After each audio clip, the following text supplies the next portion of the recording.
కొండ మీదంటే సరే ఆపినారు, తోసేసినారు అనుకుంటే ఆడి నుంచి కిందికి వచ్చి మా ఇంటికి వస్తా ఉంటే దారిలో గరుడ విగ్రహం దగ్గర ఆడ కూడా ఒక 50 మంది పోలీసు వాళ్ళని పెట్టి మీడియా వాళ్ళు ఉంటే నేను ఆగిన. ఇక్కడ మాట్లాడడానికి లేదు, చాలా సెన్సిటివ్ అనేసి అక్కడి నుంచి కూడా మమ్మల్ని నెట్టేసినారు.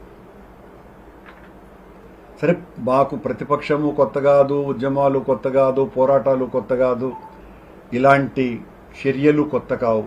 కానీ తప్పు చెయ్యకుండా ఆరోపణలు వేస్తే అంగీకరించటానికి సిద్ధంగా లేం. అందుకే నిన్న మొన్న ప్రతిరోజు కూడా మా నాయకుడి దగ్గర నుంచి మా వరకు అందరము కూడా సిబిఐ చేత విచారణ చేయించండి, సిట్టింగ్ జడ్జి చేత విచారణ చేయించండి, నిజాలు నిగ్గు తేల్చండి,